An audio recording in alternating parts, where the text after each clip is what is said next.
वहीं middle east में इस समय जंग की आग भड़क रही है। अमेरिका, इजराइल और ईरान के बीच टकराव ने पूरी दुनिया को अब बेचैन कर रखा है। लेकिन इसी बीच एक ऐसा बयान आया जिसके बाद कूटनीतिक गलियारों में हलचल अब बढ़ गई है। चीन ने अचानक भारत की तरफ दोस्ती का हाथ बढ़ा दिया। बीजिंग से साफ कहा गया कि भारत और चीन को दुश्मन नहीं, साझेदार बनना चाहिए। सवाल है कि क्या यह सच में दोस्ती का संदेश है या फिर दुनिया की बदलती ताकतों ने ड्रैगन को अब नई चाल चलने पर मजबूर अब कर दिया है। देखिए आप।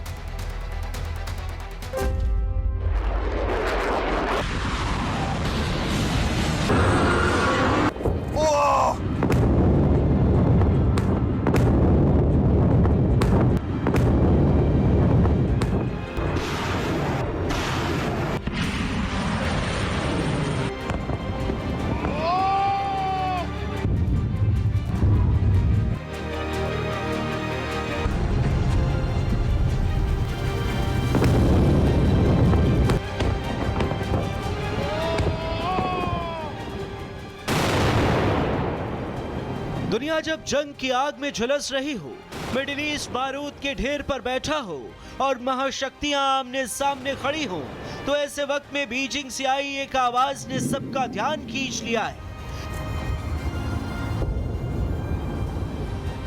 चीन ने भारत के लिए दोस्ती का संदेश भेजा है।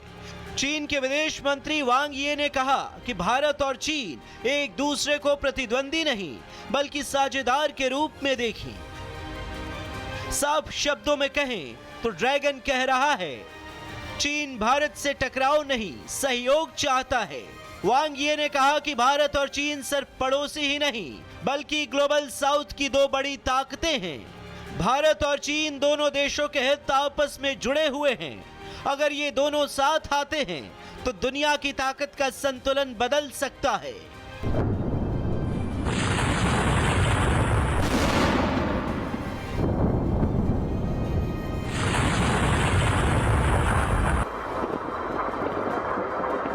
लेकिन सवाल यह है कि अचानक चीन को भारत की याद क्यों आई? दरअसल पूरी दुनिया इस समय मिडिल ईस्ट में चल रही जंग को देख रही है। अमेरिका और इजराइल के हमलों के बाद ईरान लगातार जवाबी कार्रवाई कर रहा है। इस टकराव ने वैश्विक राजनीति को हिलाकर रख दिया है। ऐसे में चीन ने सिर्फ भारत से दोस्ती की बात नहीं की बल्कि अमेरिका और इजराइल से ईरान पर हमले रोकने की भी अपील की है। यानी एक तरह से चीन खुद को शांति का समर्थक दिखाने की कोशिश कर रहा है। चीन ईरान, इजराइल और अमेरिका के जंग को गलत बता रहा है। चीन का कहना है कि यह युद्ध होना ही नहीं चाहिए था। जंगें सिर्फ तबाही लाती हैं, जंग में किसी को फायदा नहीं होता। लेकिन चीन की असली रणनीति शायद इससे भी बड़ी है। चीन भारत के साथ मिलकर ब्रिक्स को मजबूत करना चाहता है। ब्रिक्स वो मंच है जहां पश्चिमी ताकतों के मुकाबले उभरती अर्थव्यवस्थाएं एकजुट हो रही हैं। ब्रिक्स में भारत, चीन, रूस, ब्राजील और दक्षिण अफ्रीका के साथ अब कई नए देश भी जुड़ चुके हैं।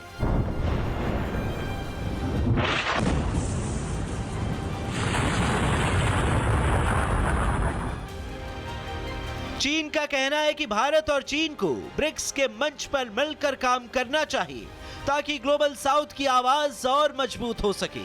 यही वजह है कि चीन ने अगले 2 सालों में ब्रिक्स की अध्यक्षता के दौरान भारत चीन सहयोग पर जोर दिया है।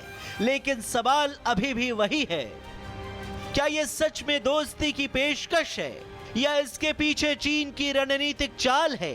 क्योंकि हकीकत यह भी है कि भारत चीन के रिश्तों में पिछले कुछ सालों से काफी तनाव रहा है। सीमा विवाद, सैन्य टकराव और भरोसे की कमी ने दोनों देशों के संबंधों को मुश्किल बना दिया था।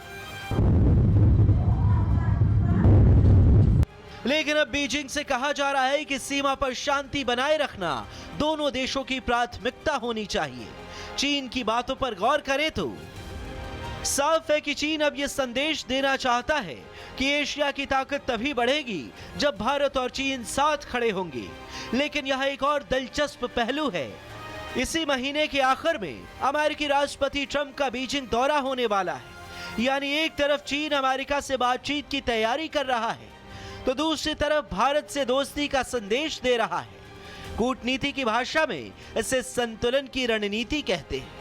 यानी चीन हर मोर्चे पर अपने रिश्तों को नए तरीके से सेट करने की कोशिश कर रहा है। लेकिन भारत के लिए यह संदेश कितना मायने रखता है? विशेषज्ञ मानते हैं कि भारत अब पहले जैसा नहीं रहा।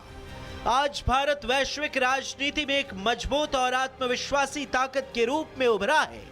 चाहे इंडो पैसिफिक की रणनीति हो या फिर ग्लोबल साउथ की रणनीति, भारत का प्रभाव लगातार बढ़ रहा है।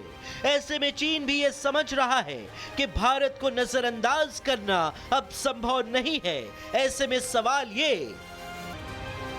कहते हैं अंतरराष्ट्रीय राजनीति में दोस्ती और दुश्मनी से ज्यादा अहम होता है हित। फिलहाल दुनिया की सबसे बड़ी सच्चाई यही है, जब दुनिया जंग के मुहाने पर खड़ी हो तो कूटनीति भी अपने नए रास्ते तलाशने लगती है। Bureau report, Republic Bharat.